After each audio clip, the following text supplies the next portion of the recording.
Hello everyone, welcome to learning with us. मैं आपकी NCERT 8th की एनसीईआरटी में आपकी करवा रही हूँ। 6 और 7th की मैंने आपकी एनसीईआरटी करवा रखी है। अगर आपने नहीं देखी है तो देखिए जाके। और आपका बिहार शिक्षक भर्ती का जो एग्ज़ाम है वहाँ से एनसीईआरटी व एससीईआरटी से ही आपके क्वेश्चन बनेंगे।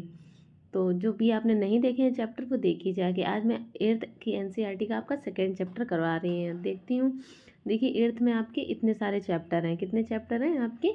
17 चैप्टर हैं, जिसमें से मैं फर्स्ट चैप्टर आपका फसल उत्पादन एवं प्रबंध करवा चुकी हूँ। सेकेंड चैप्टर है सूक्ष्म जीव मित्र एवं शत्रु। देखिए बहुत इंपॉर्टेंट है आपकी एनसीईआरटी। अच्छे से देख लीजिएगा, अपने दोस्तों के साथ शेयर कर दीजिएगा, लाइक कर दिया करिए। आप लोग करते नहीं, शेयर भी नहीं करते, लाइक भी नहीं, कम से कम देख लेते हो तो लाइक और शेयर तो कर दिया करिए। चलिए आगे देखते हैं क्या टॉपिक है हम लोगों का। सूक्ष्म जीव मित्र एवं शत्रु। आइए सूक्ष्म जीवों के बारे में देखते हैं। फर्स्ट हेडिंग है कि हम लोगों की सूक्ष्म जीव। मिट्टी एवं पानी में अनेक छोटे छोटे क्या होते हैं? सूक्ष्म जीव उपस्थित रहते हैं। सूक्ष्म जीव इतने छोटे होते हैं कि उन्हें बिना यंत्र की सहायता से नहीं देखा जाता। मतलब सूक्ष्म जीव हैं वो हम लोगों के इतने छोटे होते हैं कि उन्हें बिना यंत्र की सहायता से नहीं देख सकते हैं। इनमें से कुछ जैसे कि ब्रेड पर उगने वाले कवक को आवर्धक लेंस की सहायता से देखा जाता है। किससे? आवर्धक लेंस होता है जो, उसकी सहायता से देखा जा सकता है। जबकि अन्य बिना सूक्ष्मदर्शी की सहायता से दिखाई नहीं देते हैं। क्या है? अन्य है जो वो बिना सूक्ष्मदर्शी की सहायता से दिखाई नहीं देते हैं। यही कारण है कि इन्हें क्या कहते हैं हम लोग? सूक्ष्म जीवी कहते हैं। सूक्ष्म जीवों को 4 प्रमुख भागों में बांटा गया। कितने भागों में? 4 भागों में बांटा गया। यह वर्ग है कौन से? जीवाणु, कवक, प्रोटोजोआ एवं कुछ शैवाल। कितने हैं? जीवाणु, कवक, प्रोटोजोआ एवं कुछ शैवाल। विषाणु या वायरस भी सूक्ष्म होते हैं, परंतु वे अन्य सूक्ष्म जीवों से भिन्न होते हैं। मतलब वो होते भी सूक्ष्म ही होते, पर वो अन्य सूक्ष्म जीवों से क्या होते हैं? भिन्न होते हैं। वो केवल परपोषी में ही गुणन करते हैं, अर्थात जीवाणु पौधे अथवा जंतु कोशिकाओं में गुणन करते हैं। जो विषाणु होते हैं वो कहाँ करते हैं? परपोषी में करते हैं। और जो जीवाणु होते हैं वो पौधे अथवा अन्य जंतु कोशिकाओं में क्या करते हैं? गुणन करते हैं। कुछ सामान्य रोग जैसे कि जुखाम, इन्फ्लुएंजा, फ्लू एवं अधिकतर खांसी विषाणु द्वारा क्या होता है? जुखाम होता है हम लोग का, इन्फ्लुएंजा होता है या फ्लू, ये सब किसके, और खांसी ये किसके? विषाणु द्वारा होता है। कुछ विशेष रोग जैसे कि पोलियो एवं खसरा भी विषाणु वायरस द्वारा होते हैं। ये देखिए सारे रोग आपके बहुत इंपॉर्टेंट हैं। क्या है? जुखाम हो गया आपका, इन्फ्लुएंजा हो गया आपका, खांसी हो गया, और क्या? पोलियो हो गया, खसरा होगा। ये किसके कारण होते हैं? आपके विषाणु के कारण होते हैं, द्वारा होते हैं। अतिसार एवं मलेरिया प्रोटोजोआ से होते हैं। किससे होते हैं? अतिसार एवं मलेरिया प्रोटोजोआ द्वारा होते हैं। टाइफाइड एवं क्षय रोग टीबी जीवाणु द्वारा होते हैं। तो आपको समझ में आ गया होगा, जो अतिसार है और जो मलेरिया है वो प्रोटोजोआ द्वारा होता है, और टाइफाइड एवं क्षय रोग या टीबी जीवाणुओं द्वारा होता है, और जुखाम, इन्फ्लुएंजा, खांसी, आपका पोलियो, खसराई किसके? विषाणुओं के द्वारा होता है। ये सारे रोग हैं जो इम्पॉर्टेंट है, इनको आप लोग याद रखिएगा। सूक्ष्म जीव कहाँ रहते हैं? आइए देखते हैं सूक्ष्म जीव कहाँ रहते हैं। सूक्ष्म जीव एक कोशिकी हो सकते हैं। कैसे? एक कोशिकीय हो सकते हैं, जैसे कि जीवाणु, कुछ शैवाल एवं प्रोटोजोआ अथवा बहुकोशिकीय, जैसे कि शैवाल एवं कवक। यह बर्फीले, शीत से उष्ण गर्म स्रोतों तक हर प्रकार की परिस्थिति में जीवित रह सकते हैं। मतलब ठंडे में भी और गर्म में भी ये जीवित रह सकते हैं। मरुस्थल एवं दलदल में भी पाए जाते हैं। कहाँ पाए जाते हैं? मरुस्थल एवं दलदल में भी पाए जाते हैं। कवक एवं शैवाल की बात कर रहे हैं। यह मनुष्य सहित सभी जंतुओं के शरीर के अंदर भी पाए जाते हैं। कुछ सूक्ष्म जीव दूसरे सजीवों पर क्या होते हैं भाई? आश्रित होते हैं, जबकि कुछ अन्य स्वतंत्र रूप से पाए जाते हैं। मतलब कुछ में सूक्ष्म जीव होते हैं जो वो दूसरों पर क्या होते हैं? आश्रित होते हैं, और जबकि कुछ होते हैं वो स्वतंत्र रूप से क्या पाए जाते हैं। अमीबा जैसे सूक्ष्म जीव अकेले रह सकता है। हाँ, अमीबा है जैसे आपका, ये अकेले रह सकता है, जबकि कवक एवं जीवाणु समूह में रहते हैं। मतलब जो अमीबा है वो अकेले रह सकते हैं, और कवक और जो जीवाणु वो समूह में। और क्या है? जैसे कुछ में सूक्ष्म जीव दूसरों पर आश्रित होते हैं और कुछ आश्रित नहीं होते हैं। आइए नेक्स्ट पॉइंट है हम लोगों का सूक्ष्म जीव और मनुष्य। सूक्ष्म जीवों में से कुछ लाभदायक है तथा कुछ अन्य हानिकारक तथा जीवों में रोग के कारक। मतलब जो सूक्ष्म जीव हैं, सूक्ष्म जीव क्या है? कुछ लाभदायक है आपके, तथा कुछ क्या है? हानिकारक है, तथा जीवों में रोग के कारक हैं कुछ। आइए देखें मित्रवत, हेडिंग क्या है? मित्रवत सूक्ष्म जीव। आइए देखते हैं आपका इसमें क्या दिया है। सूक्ष्म जीव विभिन्न कार्यों में उपयोग किए जाते हैं। इनका उपयोग दही, ब्रेड एवं केक बनाने में, किसमें, दही हो गया आपका, ब्रेड हो गया एवं केक बनाने में किया जाता है। पर्यावरण को स्वच्छ रखने के लिए भी इनका उपयोग किया जाता है। क्या भैया, पर्यावरण को स्वच्छ रखने के लिए भी इनका उपयोग किया है। उदाहरण के लिए कार्बनिक अपशिष्ट, सब्जियों के छिलके, जंतु अवशेष, विष्ठा इत्यादि का अपघटन जीवाणु द्वारा किया जाता है। किसके द्वारा किया जाता है भाई, जीवाणुओं द्वारा किया जाता है। तथा हानिरहित पदार्थ बनते हैं। जीवाणु का उपयोग औषधि उत्पादन एवं कृषि मृदा की उर्वरता में वृद्धि करने में भी किया जाता है, जिसे नाइट्रोजन स्थिरीकरण कहते हैं। तो जीवाणु का उपयोग कहाँ कहाँ किया जाता है, औषधि उत्पादन एवं कृषि में मृदा की उर्वरता में, मतलब वृद्धि, मतलब उनकी उर्वरता जो अच्छी हो जाए और के लिए किया जाता है, जिसमें जिसे क्या कहते हैं हम लोग, जिससे नाइट्रोजन स्थिरीकरण होता है आपका। नेक्स्ट हेडिंग है हम लोग का दही एवं ब्रेड का बनाना। दही में अनेक सूक्ष्म जीव पाए जाते हैं। भाई दही में भी यहाँ बहुत अनेक सूक्ष्म जीव पाए जाते हैं, हम लोग को दिखाई नहीं देते हैं, जिनमें लैक्टोबैसिलस नामक जीवाणु प्रमुख है। हाँ, ये आपका जीवाणु का नाम भी बहुत इंपॉर्टेंट है। क्या है नाम आपके जीवाणु का, लैक्टोबैसिलस नामक जीवाणु प्रमुख, जो दूध को दही में परिवर्तित, किसको, दूध है जो, उसको दही में परिवर्तित करते हैं। वह दूध में जनन कर उसे दही में परिवर्तित कर देते हैं। जीवाणु पनीर, चीज, अचार एवं अनेक खाद्य पदार्थों के उत्पादन में क्या होता है आपका, सहायक होता है। रवा, सूजी, इडली एवं भटूरे का एक नया महत्वपूर्ण संगठक क्या है आपका, दही है हम लोगों का। ईस्ट तीव्रता से क्या होता है, जनन करके श्वसन के दौरान कार्बन डाइऑक्साइड उत्पादित करते हैं। क्या करते हैं, जनन करके श्वसन के दौरान कार्बन डाइऑक्साइड उत्पादित करते हैं। गैस के बुलबुले खमीर वाले मैदे का आयतन बढ़ा देता है। गैस के बुलबुले जो होते हैं खमीर वाले मैदे का आयतन बढ़ा देता है। जब बेकिंग उद्योग में ईस्ट के उपयोग का आधार है, जिससे ब्रेड, पेस्ट्री एवं केक बनाए जाते हैं। सूक्ष्म जीवों का वाणिज्यिक उपयोग, आइए देखते हैं वाणिज्य में क्या क्या इनके उपयोग होते हैं। बड़े स्तर पर अल्कोहल, शराब एवं एसिटिक एसिड के उत्पादन में सूक्ष्म जीवों का क्या किया था भाई, उपयोग किया था। जैसे गेहूं, चावल एवं फलों के रस में उपस्थित प्राकृतिक शर्करा में ईस्ट द्वारा अल्कोहल एवं शराब का क्या किया जाता है, उत्पादन किया जाता है आपका। नेक्स्ट पॉइंट हम लोग का यह है गंध अल्कोहल की, ये जो चीनी के अल्कोहल में परिवर्तित होने के कारण बना है। चीनी के अल्कोहल में परिवर्तन की यह प्रक्रिया क्या, किण्वन एवं फर्मेंटेशन कहलाती। क्या कहलाती, किण्वन एवं फर्मेंटेशन कहलाती। सूक्ष्म जीवों के औषधि उपयोग, आइए देखते हैं सूक्ष्म जीव हैं हम लोगों के, उनके औषधि उपयोग क्या है। पेनिसिलिन के अथवा कोई अन्य प्रतिजैवी की गोली, क्या गोली अथवा कैप्सूल जैसे इन औषधियों का स्रोत सूक्ष्म जीव हैं। क्या, पेनिसिलिन और अन्य प्रतिजैवी जैसे कोई गोली मतलब दवा, ये बीमारी पैदा करने वाले सूक्ष्म जीवों को क्या, नष्ट कर देती हैं अथवा उनकी वृद्धि को रोक देती हैं। इस प्रकार की औषधि को क्या, प्रतिजैवी अथवा एंटीबायोटिक कहते हैं। क्या कहते हैं, प्रतिजैवी अथवा एंटीबायोटिक कहते हैं। आजकल जीवाणु और कवक से अनेक प्रतिजैविक औषधियों का उत्पादन हो रहा है। किससे, जीवाणु और कवक से अनेक, मतलब अनेक एंटीबायोटिक हैं जो आपकी वो दवाएं बन रही हैं। स्ट्रेप्टोमाइसिन और टेट्रासाइक्लिन और इरिथ्रोमाइसिन अन्य समान रूप से उपयोग की जाने वाली प्रतिजैवी, जिन्हें कवक एवं जीवाणु से उत्पादित किया जाता है, और ये आप लोगों ने कहीं ना कहीं खाई भी होंगी।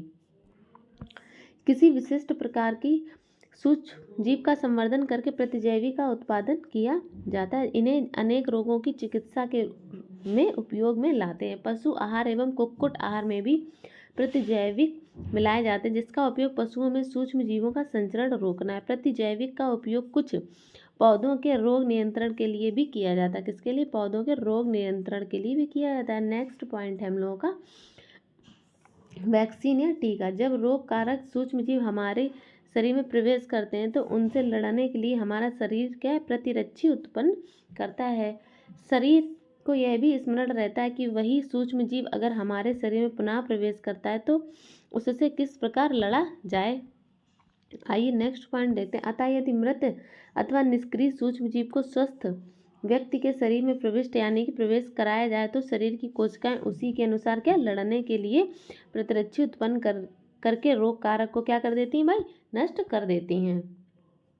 नेक्स्ट पॉइंट है हम लोगों का, यह प्रतिरक्षी हमारे शरीर में सदा के लिए बनी रहती, मतलब हमारे शरीर में हमेशा एंटीबायोटिक बने रहते तथा रोग कारक सूक्ष्म जीव से क्या करती हैं, हमारी सुरक्षा करती हैं। इस प्रकार टीका वैक्सीन कार्य करता है। हैजा, क्षय, चेचक तथा हेपेटाइटिस है जैसी अनेक बीमारियों के क्या वैक्सीन टीके द्वारा रोका जा सकता है। मतलब ये बीमारी हो जाए तो किसके द्वारा रोका जाता है, मतलब वैक्सीन लगती है, टीके द्वारा रोका जा सकता है आपका। पोलियो ड्रॉप बच्चों को दिया जाता है, वास्तव में एक टीका वैक्सीन है। मतलब पोलियो आपने देखा होगा, घर घर जाके पिलाते हैं बच्चों को। चेचक के विरुद्ध विश्वव्यापी अभियान चलाया गया, जिसके परिणाम में विश्व के अधिकांश भागों से चेचक का क्या हो गया है, उन्मूलन हो गया है। और इसका अभियान चला था जिससे उन्मूलन हो गया है। आजकल सूक्ष्म जीवों से टीके का उत्पादन बड़े स्तर पर किया जाता है, जिसमें मनुष्य एवं अनेक जंतुओं को अनेक रोगों से क्या बचाया जा सकता है। आइए देखते हैं मिट्टी की उर्वरता में वृद्धि। देखते हैं मिट्टी है जो उसकी उर्वरता में क्या वृद्धि है। कुछ जीवाणु एवं नीले हरे शैवाल वायुमंडलीय नाइट्रोजन का स्थिरीकरण कर सकते हैं। इस प्रकार मृदा में नाइट्रोजन का संवर्धन होता है। क्या होता है, मृदा का नाइट्रोजन में संवर्धन होता तथा उसकी उर्वरता में क्या वृद्धि होती है। इन्हें समांतर जैविक नाइट्रोजन स्थिरीकरण कहते हैं। क्या कहते हैं, जैविक नाइट्रोजन स्थिरीकरण कहते हैं। पर्यावरण का शुद्धिकरण। आइए देखते हैं पर्यावरण का शुद्धिकरण। सूक्ष्म जीव मृत जैविक अपशिष्ट का अपघटन करके उन्हें सरल पदार्थों में परिवर्तित कर देते हैं। क्या करते हैं, सूक्ष्म जीवों में मृत जैविक अपशिष्ट का अपघटन करके क्या कर देते हैं, उनको सरल पदार्थों में परिवर्तित कर देते हैं। यह पदार्थ अन्य पौधों एवं जंतुओं द्वारा पुनः उपयोग कर लिए जाते हैं। मतलब जो अपघटन किए गए हैं, मतलब सरल रूप में उनका अन्य पदार्थ जो हैं और अन्य जो जंतु हैं उनके द्वारा पुनः उपयोग कर लिए जाते हैं। इस प्रकार हानिकारक एवं दुर्गंधयुक्त पदार्थों का क्या निम्नीकरण करने के लिए सूक्ष्म जीवों का उपयोग करके पर्यावरण का क्या शुद्धिकरण कर सकते हैं। हानिकारक सूक्ष्म जीव। आइए देखते हैं क्या क्या हानिकारक सूक्ष्म जीव है। सूक्ष्म जीव अनेक प्रकार से हानिकारक हैं। कुछ सूक्ष्म जीव मनुष्य, जंतु एवं पौधों में रोग उत्पन्न करते हैं। क्या कुछ सूक्ष्म जीव हैं वो हर किसी में क्या रोग उत्पन्न करते हैं। रोग उत्पन्न करने वाले सूक्ष्म जीवों को क्या रोगाणु तथा रोग जनक कहते हैं। क्या कहते हैं, रोगाणु कहते हैं तथा रोग जनक कहते हैं। कुछ सूक्ष्म जीव भोजन, कपड़े तथा चमड़े की वस्तुओं को संदूषित करते हैं। आइए उनकी हानिकारक गतिविधियों के विषय में और अधिक जानकारी प्राप्त करते हैं।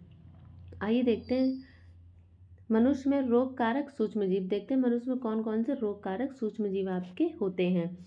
मनुष्य में रोग उत्पन्न करने वाले सूक्ष्म जीव श्वास द्वारा, पेय जल एवं भोजन द्वारा हमारे शरीर में क्या प्रवेश करते हैं। संक्रमित व्यक्ति अथवा जंतु के सीधे संपर्क में आ जाने पर भी रोग का संचरण हो सकता है। जैसे आपने भी कभी देखा होगा, किसी को कोई दिक्कत होती है, जुकाम वगैरह आता है, तो हम लोग क्या कहते हैं कि थोड़ा सा दूर रहें, दूरी बना कर रखें, क्योंकि अगर वो संक्रमित है, हम लोग उनके संपर्क में आएंगे तो हम लोग भी संक्रमित हो जाएंगे।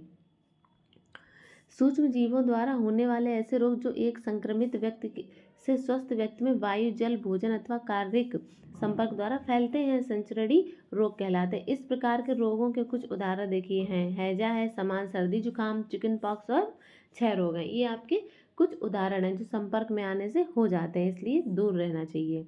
जुकाम से पीड़ित कोई व्यक्ति छींकता है तो सूक्ष्म बूंदों के साथ हजारों रोग कारक वायरस या विषाणु भी वायु में आ जाते हैं। यह वायरस श्वास के साथ भी ली जाने वाली वायु के साथ शरीर में क्या कर जाते हैं, आपके प्रवेश कर सकते हैं। कुछ कीट एवं जंतु, क्या कुछ कीट एवं जंतु ऐसे भी हैं जो रोग कारक सूक्ष्म जीवों के रोग वाहक का कार्य करते हैं। घरेलू मक्खी इसका एक उदाहरण है। जैसे घरेलू मक्खी इसका उदाहरण है। मक्खी कूड़े एवं जंतु अपशिष्ट पर बैठती है, रोगाणु उसके शरीर से चिपक जाते हैं। जब मक्खी बिना ढके भोजन पर बैठती तो रोगाणु का स्थानांतरण संभव है भाई। अब कोई मक्खी है, गंदे स्थान पर बैठी है, हम लोगों ने खाना खुला छोड़ दिया है, कोई भी चीज़ खाने की खुली छोड़ दी और उस पर बैठ जाती है मक्खी, तो जो भी उसमें लगे होंगी गंदगी वो जाके हम लोगों के खाने में लग जाएगी। इससे क्या हो जाती है, रोग पनपते हैं। जो भी व्यक्ति ऐसा संदूषित भोजन करेगा उससे क्या बीमार पड़ने की उसकी संभावना हो जाती है। मच्छर प्लाज्मोडियम मलेरिया परजीवी का वाहक है। मादा एडीज मच्छर डेंगू वायरस का वाहक है। कौन मच्छर भैया, मादा एडीज मच्छर, ठीक है। वायरस क्या है, मलेरिया का वाहक है। हम मलेरिया अथवा डेंगू का नियंत्रण किस प्रकार सकते हैं। सभी मच्छर जल में उत्पन्न होते हैं। हमें पानी को कहीं भी रुका नहीं रहने देना चाहिए। मतलब पानी जैसे नहीं कहीं भरा रहता है तो वहाँ पर आपको रुका नहीं रहना देना चाहिए। जैसे कूलर, टायरों एवं फूलदानों इत्यादि में कहीं भी जल को एकत्र ना होने दें। समझ में आया आप लोगों को। आइए कुछ पॉइंट ये देखते हैं। देखिए यहाँ दिए हैं मानव रोग, रोग कारक मतलब जिससे सूक्ष्म जीव से रोग होंगे उनके कारक, संचरण का तरीका किस तरह से हम लोगों के पास है और बचाव के उपाय। आइए देखते हैं क्षय रोग। क्षय रोग किसके कारण होता है? जीवाणु के कारण होता है। और किस किस तरीके से आ सकता है? वायु के संपर्क में आने से। रोगी व्यक्ति को पूरी तरह से अन्य व्यक्तियों से अलग रखना और रोगी के व्यक्तिगत वस्तुओं को अलग रखना, उचित समय पर टीकाकरण, ये इसके कारण है। नेक्स्ट हम लोगों का क्या है? खसरा। खसरा किससे होता है? वायरस से होता है। और संचरण का तरीका वायु, और इसके उपाय भी यही हैं जो क्षय रोग के थे। चिकन पॉक्स, ये किससे होता है? वायरस से होता है, वायु के सीधे संपर्क में, इसका भी कारण यही है। पोलियो, ये किससे होता है? वायरस से होता है, और इसका तरीका क्या है? वायु और जल, इनका भी यही कारक है। आइए नेक्स्ट देखते हैं हम लोग हैजा। हैजा किससे होता है भाई? आपका सूक्ष्म जीव जीवाणु से होता है। और इनका क्या संचरण का तरीका क्या है? जल और भोजन। व्यक्तिगत स्वच्छता एवं अच्छी आदतों को अपनाना, भली बात पके भोजन और उपला पेयजल एवं टीकाकरण, ये इनके क्या है भाई? समान उपाय हैं। आइए नेक्स्ट पॉइंट देखते हैं टाइफाइड। ये किससे होता है? जीवाणुओं से। इनका क्या है? जल से। ये हम लोगों का तरीका है संचरण का, इनका भी यही उपाय है हम लोगों का। हेपेटाइटिस ई, ये किससे होता है? वायरस से होता है। और इनका जो तरीका है वो जल है, और क्या है? उबलते हुए पेयजल का प्रयोग और टीकाकरण इनका उपाय है ये। आइए देखते हैं मलेरिया। ये अच्छे से याद रखिए, किससे होता है? प्रोटोजोआ फैलता है कैसे? मच्छर से। मच्छरदानी का प्रयोग करें। मच्छर भगाने वाले सामान्य रसायन का प्रयोग और कीटनाशक का छिड़काव, मच्छर के प्रजनन रोकने के लिए जल को किसी भी स्थान पर क्या भाई? एकत्रित ना रहने दें। ये आप लोग अच्छे से देख लीजिएगा। क्षय रोग किससे होता है? जीवाणु से होता है। खसरा किससे होता है? वायरस से होता है। चिकन पॉक्स किससे? वायरस से। पोलियो किससे? वायरस से। हैजा किससे? जीवाणु से।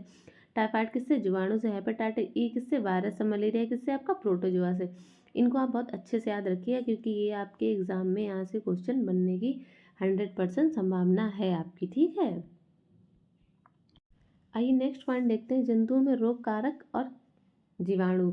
अनेक सूक्ष्म जीव केवल मनुष्य एवं पौधों में ही रोग के कारक नहीं है, वरन वे दूसरे जंतुओं में भी रोग उत्पन्न करते हैं। जैसे देखते हैं, उदाहरण के लिए एंथ्रेक्स मनुष्य एवं मवेशियों में होने वाला भयानक रोग है। कौन सा? एंथ्रेक्स आपका मनुष्य एवं मवेशियों में होने वाला क्या है? भयानक रोग है, मतलब डरावना, जो जीवाणु द्वारा किसके द्वारा फैलता है? आपके जीवाणु द्वारा फैलता है। गाय में खुर एवं मुंह का रोग वायरस द्वारा होता है। किससे? गाय में खुर एवं मुंह का वायरस द्वारा रोग होता है। आइए कुछ इंपॉर्टेंट लाभदायक बैक्टीरिया एवं उनके उपयोग देखते हैं हम लोग। बैक्टीरिया लैक्टोबैसिलस, दूध क्या? दही बनना, मतलब दूध से दही बनना। राइजोबियम, नाइट्रोजन स्थिरीकरण में। स्ट्रेप्सोमाइसिन और ग्राइसियम, ये क्या? स्ट्रेप्सोमाइलिन में। स्ट्रेप्सोमाइसिस और वेनेजुएली, ये किसमें? क्लोरोमाइसिन में। और ये स्ट्रेप्सोमाइसिस और किसमें? टेरामाइसिन एवं रीमोसस में। आइए पौधों में रोग उत्पन्न करने वाले सूक्ष्म जीव कौन कौन से हैं? पौधों में रोग उत्पन्न करने वाले सूक्ष्म जीव। अनेक सूक्ष्म जीव गेहूं, चावल, आलू, गन्ना, संतरा, सेब इत्यादि पौधों में रोग के कारक हैं। रोग के कारण फसल की उपज में कमी आ जाती है। मतलब जब रोग हो जाता है गेहूं, चावल, आलू, गन्ना, संतरा में, इन सब में, तो क्या होता है कि फसल की उपज बहुत अच्छे से नहीं हो पाती है, मतलब कमी आ जाती है। कुछ रसायनों का उपयोग करके इन सूक्ष्म जीवों का नियंत्रण पाया जा सकता है। मतलब अगर टाइम पर कुछ रसायन डाल दिए जाएं जो होते हैं, तो उसमें क्या टाइम पर हम लोग इनका निवारण कर सकते हैं। पादप रोग सूक्ष्म जीव संचरण का तरीका, जैसे नींबू कैंकर, ये किससे? जीवाणु से। किससे? वायु के संचरण से। नींबू में जो कैंकर रोग है। गेहूं का रस्ट रोग कवक द्वारा होता है, वायु एवं बीज से। भिंडी की पीत, ये वायरस से होती है और कीट द्वारा फैलती है, मतलब कीड़ों द्वारा फैलती है। खाद्य विषाक्त, आइए देखते हैं खाद्य विषाक्तन कौन है? सूक्ष्म जीवों द्वारा संदूषित भोजन करने से खाद्य विषाक्तन हो सकता है। मतलब दूषित भोजन करने से भोजन में उत्पन्न होने वाले सूक्ष्म जीव कभी कभी विषैले पदार्थ क्या करते हैं? उत्पन्न करते हैं। यह भोजन को विषाक्त बना देते हैं। भोजन को क्या? विषाक्त बना देते हैं, जिससे सेवन से व्यक्ति भयानक रूप से रोगी हो सकता है, अथवा कभी कभी उसकी मृत्यु भी हो जा सकती है। आइए नेक्स्ट पॉइंट है खाद्य परिरक्षण। खुले एवं नम स्थान पर रखी ब्रेड पर कवक आक्रमण कर देते हैं। सूक्ष्म जीव हमारे जीवन भोजन को संदूषित कर देते हैं। संदूषित भोजन से दुर्गंध आने लगती, इसका स्वाद भी खराब हो जाता है तथा रंग रूप में भी परिवर्तन आपका आ जाता है। कुछ उपयोगी शैवाल, आइए देखते हैं शैवाल और उससे स्रावित पदार्थ। लैमिनेरिया क्या है? आयोडीन। लाल शैवाल अगर अगर। भूरा शैवाल एल्जीनिक एसिड। क्लोरेला भोज्य पदार्थ। नील हरी शैवाल मृदा को उर्वरक बनाना। वाल्वा या पोरोफायरा ये भोज्य पदार्थ। आइए नेक्स्ट देखते हैं हम लोग का रासायनिक उपाय। आइए देखते हैं रासायनिक उपाय क्या। नमक एवं खाद्य तेल का उपयोग सूक्ष्म जीवों की वृद्धि रोकने के लिए समान रूप से किया जाता है, अतः इन्हें परिरक्षक कहते हैं। हम नमक अथवा खाद्य अम्ल का प्रयोग अचार बनाने में करते हैं, जिससे सूक्ष्म जीवों में क्या वृद्धि नहीं होती है। सोडियम बेंजोएट तथा सोडियम मेटाबाइसल्फाइड समान परिरक्षक है। जैम एवं स्क्वैश बनाने में इन रसायनों का क्या उपयोग एवं उन्हें संदूषित होने से बचाता है। नमक द्वारा परिरक्षण, आइए देखते हैं। समान नमक का उपयोग मांस एवं मछली के परिरक्षण के लिए काफी लंबे अरसे में से किया जा रहा है। जीवाणुओं की वृद्धि रोकने के लिए मांस एवं मछली को सूखे नमक से ढक देते हैं। नमक का उपयोग आम, आंवला एवं इमली के परीक्षण में भी किया जाता है। चीनी द्वारा परीक्षण, आइए देखते हैं परिरक्षण क्या है हम लोगों का। चीनी द्वारा परिरक्षण, जैम, जेली एवं स्क्वैश का परीक्षण चीनी द्वारा किया जाता है। चीनी के उपयोग से खाद्य पदार्थ की नमी में क्या आती? कमी आ जाती, जो संदूषण करने वाले जीवाणु की वृद्धि को क्या कर देते हैं भाई? नियंत्रण कर देते हैं। तेल एवं सिरके द्वारा परिरक्षण, आइए देखते हैं। तेल एवं सिरके का उपयोग अचार को संदूषण से बचाने के लिए किया जाता है, क्योंकि इसमें जीवाणु जीवित नहीं रह सकते हैं। सब्जियां, फल, मछली तथा मांस का परीक्षण इस विधि द्वारा किया जाता है।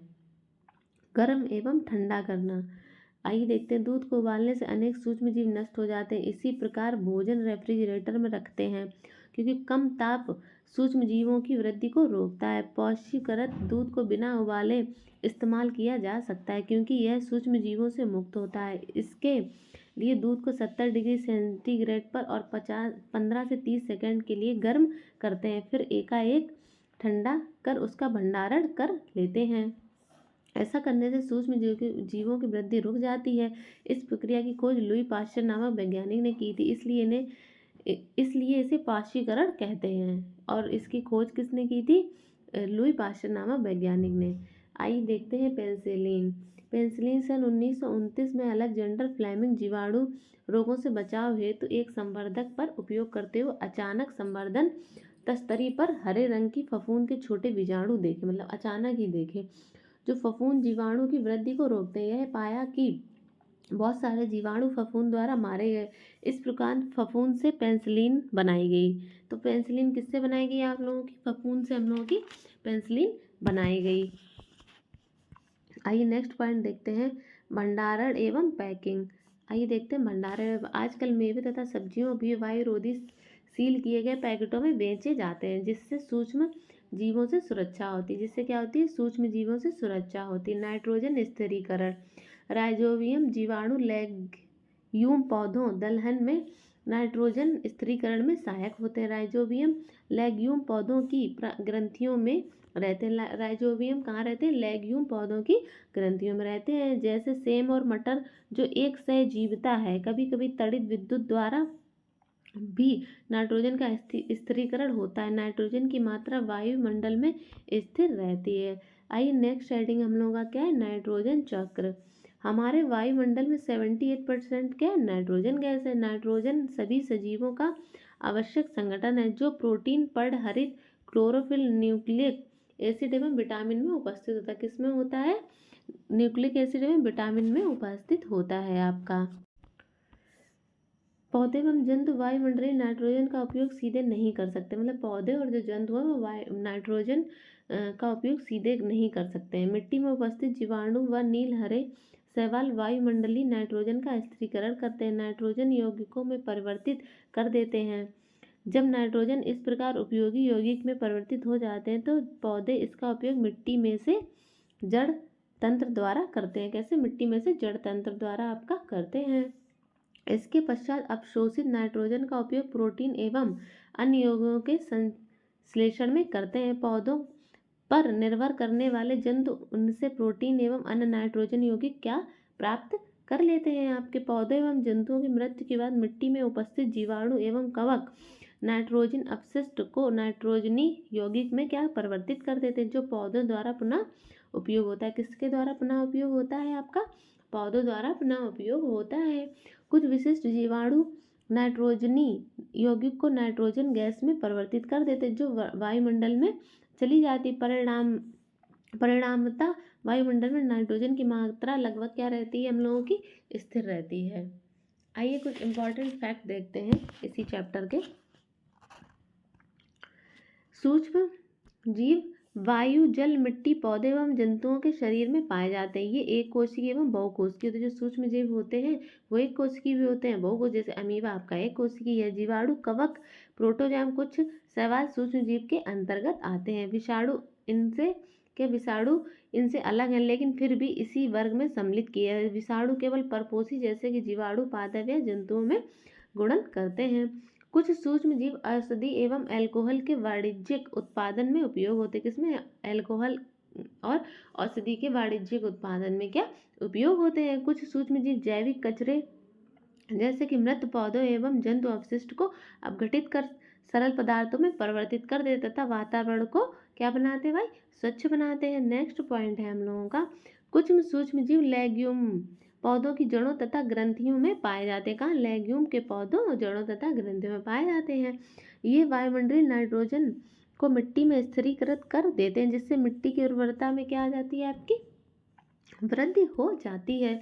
मिट्टी में उपस्थित कुछ जीवाणु और नीले हरे शैवाल वायुमंडलीय नाइट्रोजन को स्थिरीकृत कर नाइट्रोजन यौगिक में परिवर्तित कर देते। किसमें? नाइट्रोजनी यौगिक में परिवर्तित आपके कर देते हैं। विशेष जीवाणु मिट्टी में उपस्थित नाइट्रोजनी यौगिकों को नाइट्रोजन गैस में परिवर्तित कर देते हैं, जिसका निर्मोचन वायुमंडल में होता है। कहाँ होता है जिसका निर्मोचन? आपका वायुमंडल में हो सकता है। ये सब हम लोग डिटेल में पढ़ चुके हैं। यहाँ पर सिर्फ इम्पॉर्टेंट फैक्ट जो है वो दिए गए हैं। प्राचीन काल से ही सूक्ष्म जीवों का उपयोग अल्कोहल बनाने में किया जा रहा है। कब से? मतलब पुराने समय से ही सूक्ष्म जीवों का उपयोग किसमें किया जा रहा है भाई? अल्कोहल बनाने में किया जा रहा है। लुई पाश्चर ने किण्वन की खोज कब की थी? 1857 में की थी। कब की थी? 1857 में की थी। फिर एडवर्ड जेनर ने चेचक के लिए 1798 में चेचक के टीके की खोज की थी। कब की थी? 1798 में चेचक के टीके की आपकी खोज की थी। नेक्स्ट पॉइंट है, रॉबर्ट कोच ने 1876 में बेसिलस एंथ्रेसिस नामक जीवाणु की खोज की थी, जो एंथ्रेक्स रोग का कारक है। किस रोग का कारक है भाई? आपका एंथ्रेक्स रोग का कारक है। तो आपका जो सेकेंड चैप्टर है 8th NCERT का, वो भी आज फिनिश होता है आपका। ठीक है, थर्ड चैप्टर मैं आपका नेक्स्ट क्लास में लेकर आऊँगी। आई होप आपको आज की क्लास मेरी पसंद आई होगी। अगर पसंद आई हो तो वीडियो को लाइक कीजिएगा, चैनल को सब्सक्राइब कीजिएगा और दोस्तों के साथ शेयर कीजिए और अपनी पढ़ाई बहुत अच्छे से करते रहिएगा। Thank you so much.